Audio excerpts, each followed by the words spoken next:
खानज़ादी over smart है। अरुण भी confused है, बहुत एरोगेंट बंदा है। हाँ मैम, वेलकम टू टेलीबाइट्स।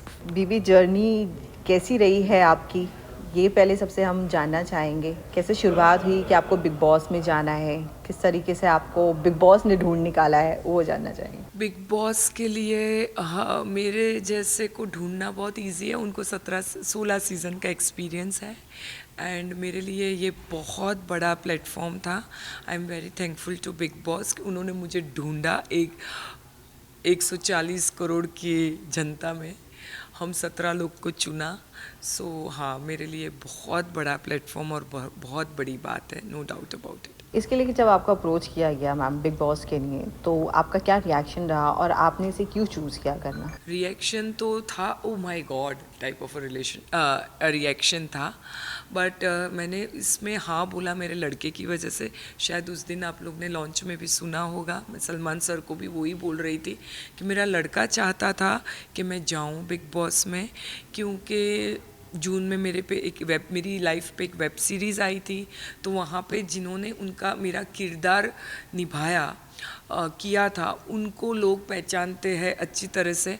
तो मेरे लड़के को ऐसा था कि मम्मा, लोगों को जिग्ना वोरा कौन है असल में देखना चाहिए, पहचानना चाहिए। और बिग बॉस के अलावा कोई प्लेटफॉर्म है ही नहीं कि जहाँ पे लोग तुझे पहचान पाएंगे। जैसे वेब सीरीज़ की बात हुई तो उसमें करिश्मा तन्ना ने ये किरदार निभाया, और जब आप घर के अंदर थी तब करिश्मा तन्ना ने आपको सपोर्ट किया इस चीज़ को लेकर, उन्होंने मैसेज किया था। उनके लिए क्या कहना चाहेंगी, क्योंकि उन्होंने आपकी वो लाइफ स्टोरी पढ़ी। उन्होंने जो मेरा किरदार किया है वो बहुत रियल लग रहा है। सब लोग ने मुझे, मैं भी गुजराती हूँ, वो भी गुजराती है, और हम लोग की हाइट से लेके काफ़ी सिमिलैरिटीज़ है, और उन्होंने बहुत अच्छी तरीके से जस्टिस किया है वो रोल को। And heads off to her also, because I think it was a very tough role for her also to play. घर में जब गई आप बिग बॉस के, तो काफ़ी कंटेस्टेंट मिले, शुरुआती में सबसे अच्छी हुई, मगर वो जो घर है वो पर्सनालिटी दिखाता है लोगों की। तो सही। क्या कहना चाहेंगी उस घर के सदस्यों के बारे में, किस तरह से डिफरेंट मतलब मनुष्यों से आप मिली अब सारे? मेरे को बहुत सब लोग ने रिस्पेक्ट दिया। कोई दीदी बनाया, किसी ने माँ बनाया, किसी ने सास बनाया। बहुत सारे रिलेशनशिप्स बने, अंदर फ्रेंड मिली बहुत अच्छी। बट जैसे आपने बोला कि ये ऐसा रियलिटी शो है जहाँ पे जैसे जैसे दिन गुजरते हैं लोगों की पर्सनालिटी चेंज होती है। तो बिग बॉस के घर में से मैं एक चीज़ सीखी कि कोई रिश्ता वहाँ पे ज़्यादा देर टिकता नहीं है। सब रिश्ते बनते हैं, टूटते हैं, वापस उन्हीं से बनते हैं। शायद वो घर ही ऐसा है। लेकिन शायद वहाँ पर नॉमिनेशंस जब होता है तो उसी से ही बात बिगड़ती है और लोगों के दिल खराब होते हैं, और शायद आप लोग के बीच में भी यही हुआ। तो इस पे क्या कहना चाहेंगे? एक्चुअली ये फैक्ट है, और जो आप बोल रही हो एकदम सही बात है। जो फॉर्मेट शो की है, कभी ना कभी किसी ना किसी को तो नॉमिनेट करना ही है, मुझे पता है ये। और जब मैंने अरुण जी को नॉमिनेट किया, उसके 2 दिन पहले मैं उनके पास गई थी, और उन्होंने जो मैंने रीज़न दिया, मैंने उनको 1 टू वो बोला था कि अरुण जी आपका ये बिहेवियर मुझे अच्छा नहीं लगा। और मैं राइट फ्रॉम द डे 1 उनको बोलती आ रही थी, वो है तहलका है, सना है, अनुराग है, कि अगर कोई कुछ गलत करेगा तो don't expect support from me. तो मैंने शायद वो ही किया। बट उन्होंने मुझे जब नॉमिनेट किया तब उन्होंने बोला, उनके पास वो रीज़न वैलिड नहीं था जो सबको पता है, और उन्होंने बोला कि मैंने बदला लिया। वो चीज़ मुझे चुभी कि हाँ, अगर तुमको नॉमिनेट करना था करो, कोई बात नहीं, I am okay with nomination. थोड़ी ना मैंने बिग बॉस में बोला कोई यहाँ पे लाइफ मेंबरशिप लेके नहीं आया। हर किसी को आगे जाना है, और कहीं ना कहीं कोई पीछे रह जाएगा। बट कोई वैलिड रीज़न दो नॉमिनेशन का। जैसे कल के एपिसोड में देखा, अंकिता नॉमिनेट हुई, नील ने उनको नॉमिनेट किया, तो उन्होंने सेम यही चीज़ बोला था। नील ने जब कल अंकिता को नॉमिनेट किया तो अंकिता का यही था जो मेरा सेम सेंटेंस था। तो क्यों मुझे ट्रोल किया गया? For what? कि आप करो नॉमिनेट करने का कोई प्रॉब्लम नहीं है, लेकिन कोई वैलिड रीज़न तो दो। जस्ट आपको सेफ खेलना है, इसके लिए आप नॉमिनेट कर रहे हो, और बाद में वो चीज़ का अरुण जी को बुरा लगता है, but damage has already been done. पता नहीं अभी मुझे कैसे रिएक्ट करना चाहिए, मुझे नहीं पता है। रिश्तों की अगर बात करें, जैसे आपने कहा माँ बनाया, सास भी बनाया, और बहुत रिस्पेक्ट भी सब लोगों ने, हमने देखा कि अंकिता भी एक एक्ट्रेस होकर आपको मैम करके कहेंगी, वो बहुत अच्छी बात थी। दूसरी चीज़, मुनावर जब माँ बनाया है तो वो एक बेटे वाली फीलिंग जो होती है, क्या आप अपना बेटा उस टाइम पे मिस कर रही थी, या मुनावर जब वो घर में था तो आपको ये था कि नहीं, मेरा बेटे जैसा एक है घर के अंदर से? अभी भी मुन्नावर के नाम सुनती तो आँख में पानी आ जाता है। हाँ, पता नहीं वो रिश्ते का, शायद मेरे और मुन्नावर के रिश्ते का कोई नाम नहीं है ना, बट हम दोनों के बिहेवियर से ऑब्वियसली वो एक अनसेड अनकंडीशनल कंपैशन, काइंडनेस और प्यार झलकता है। और वो उसके लिए मुझे बहुत फीलिंग्स है जो मैं कोई हिसाब से बयान नहीं कर सकती हूँ। लेकिन एक चीज़ है, उसकी और मेरी रिलेशन को देख के मेरे लड़के को बहुत इनसिक्योरिटी है। वो बोलने लगा है मुझे, मम्मा अभी मैं शायद तेरे प्रायोरिटी लिस्ट में नहीं हूँ, तुझे मुनव्वर भाई ज़्यादा अच्छे लगते हैं। मैंने बोला नहीं नहीं बेटा, ऐसा कुछ भी नहीं है, बट है मुनव्वर स्पेशल मेरे लिए, नो डाउट अबाउट इट। ठीक है, हमने भी देखा कि आपने काफ़ी क्लोज और प्राइवेट पर्सनल चीज़ें जो है वो शेयर की है मुनावर के साथ, अपनी लव लाइफ भी शेयर की है मुनावर के साथ, काफ़ी कुछ शेयर किया है। तो वो एक जो मोमेंट है वो फैंस को भी काफ़ी पसंद आया था माँ बेटे का। उस पर आप क्या कहना चाहेंगी? बाहर आने के आपको कैसे रिएक्ट हुआ इस चीज़ पे? बाहर आने के बाद मैंने 2 दिन तो कुछ देखा नहीं था, फिर मैंने रील्स देखी कि मुनव्वर बहुत टूट गया था मेरे बाहर आने के बाद, बहुत रोया भी। उसको बिग बॉस को कन्फेशन रूम में आके समझाना भी पड़ा। तो एक तरीके से मुझे अच्छा लगा कि मेरी तरफ से जो मैंने प्यार मुनव्वर को दिया वो उसने अप्रिशिएट किया। वो रोज़ रात मेरे पास आता था, मेरे कमरे में, मैं और रिंकू जी एक ही बेड पे सोता था, हम दोनों के बीच में सो जाता था वो। और जिग्ना बेन मुझे सिर पे मालिश करके दो, हालांकि वो कुछ बताया नहीं है, बट रोज़ मैं उसको तेल मालिश करके देती थी। मिनिमम आधा घंटा वो मेरे पास बैठता था, गप्पे मारता था गुजराती में, शायद इसलिए दिखाया नहीं गया है, but yes I miss him a lot. फिर मेरा एक जैकेट था जो उसको बहुत पसंद आया था, मैंने उसको बोला था मुन्ना कभी भी बाहर मैं तेरे पहले ही जाऊंगी, मुझे पता है तेरे लिए दे के जाऊंगी। तब मैंने अब भी 3-4 दिन पहले देखा कि उसने वो जैकेट भी पहनी थी मेरी एब्सेंस में। तो हाँ, मुझे बहुत अच्छा लगता है कि नहीं, अगर बिग बॉस के वहाँ पे खोखले रिश्ते हैं तो साथ साथ में रिंकू और मुनव्वर जैसे भी रिश्ते हैं कि जो लाइफ टाइम के लिए, शायद बाहर निकलने के बाद भी हमारा रिश्ता है वैसा ही रहेगा। रिंकू जी और आपका जो रिश्ता देखा गया था वो दोनों एक अलग दो बहनों जैसा दिख रहा था। तो रिंकू जी भी काफ़ी टूट चुकी थी उस चीज़ को लेके। उनके लिए क्या कहना चाहेंगी कि अब वो एक अकेली हैं गेम में वहाँ पे? एक दिन हम दोनों वॉक कर रहे थे तो उन्होंने मुझे बोला था, जिग्ना जी आपसे मैं कनेक्ट हो रही हूँ, अटैचमेंट हो रहा है। मतलब कोई बात नहीं, लेट्स एंजॉय जिस अटैचमेंट।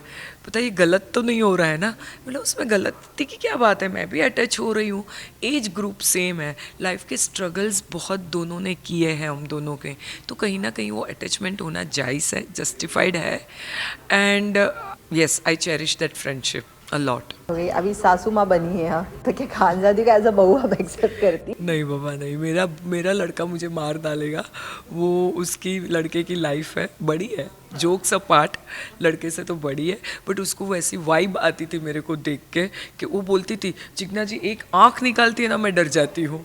तो अच्छा है कोई तो डरता था मेरे से, एक मुझे ज़्यादा बोलने का मौका ही नहीं देते थे, मेरे आँख से और मेरे वन लाइनर से ही सब लोग चुप हो जाते थे। चलो, घर को आपने 1.5 महीना एक्सपीरियंस किया है जिग्ना जी, और जिस तरह से आप कंटेस्टेंट को जितनी नज़दीक से जानती है वो व्यूअर्स नहीं जान पाते। तो चलिए मैं एक एक का नाम लेती हूँ और आप एक एक की पर्सनालिटी बताइए कि उनकी क्या पर्सनालिटीज़ है। लेकिन उससे पहले एक बात करेंगे अनुराग की, जो वो अभी एलिमिनेशन अपना चाह रहे हैं, घर से बाहर निकलना, क्विट करना चाह रहे हैं, तो क्या उनका ये बर्ताव सही है? वो भी सिर्फ एक ब्रो सेना को लेकर। नहीं, बिल्कुल सही नहीं है।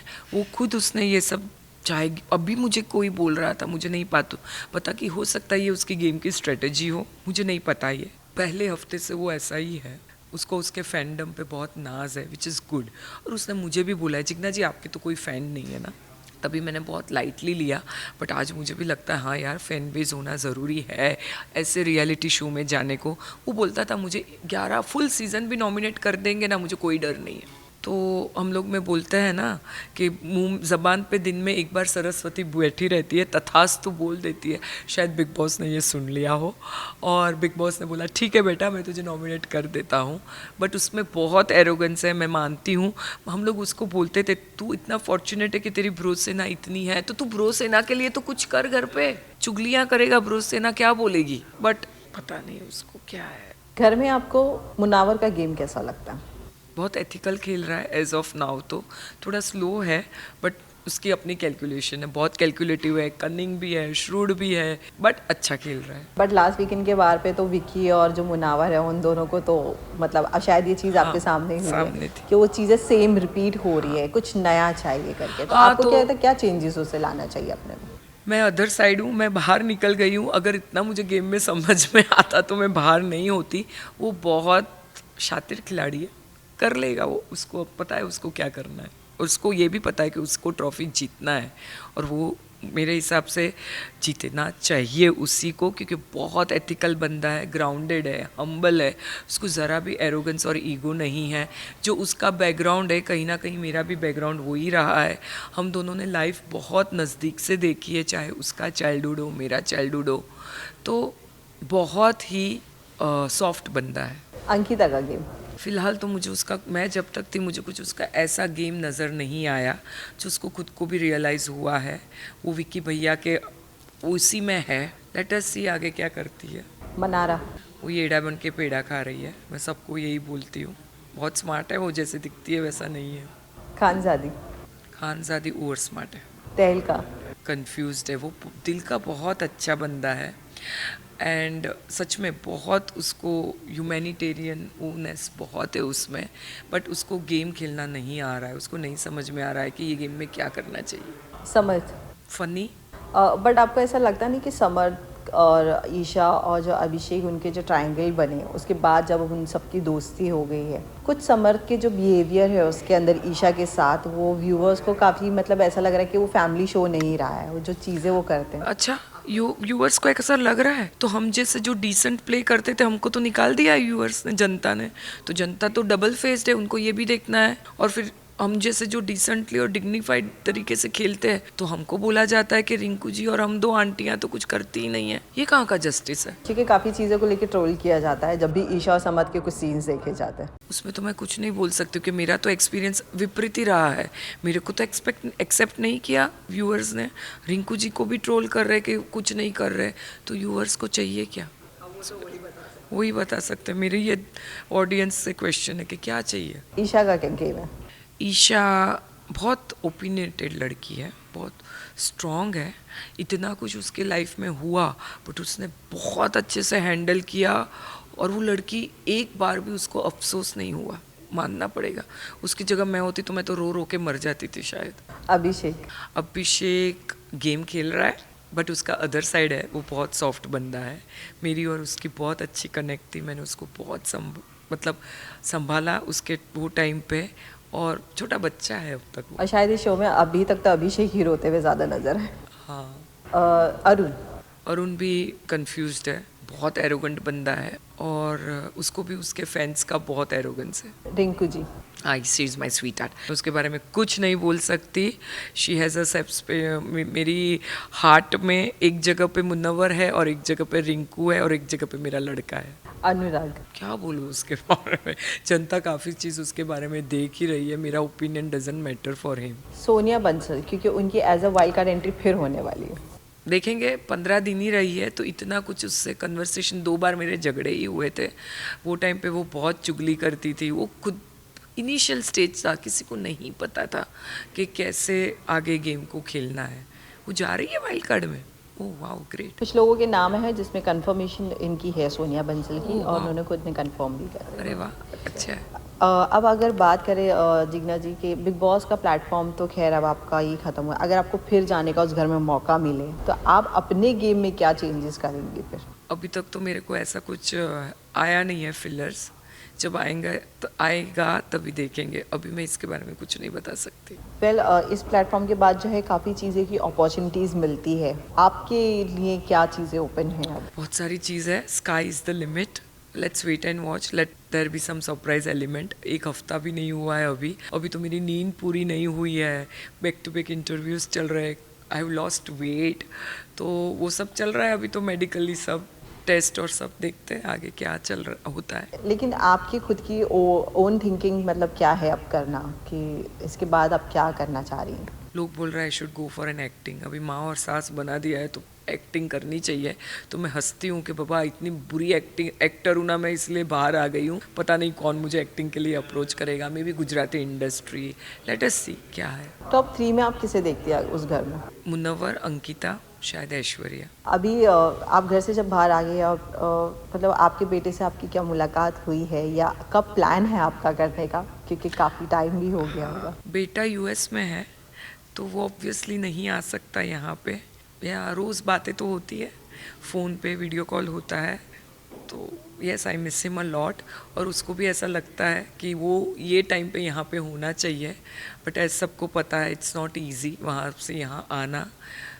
वेट एंड वॉच कभी आता है, देखते हैं, अगले साल शायद आएगा। For top serials on sets to personal interviews and fun segments with actors, subscribe to Telebytes right away.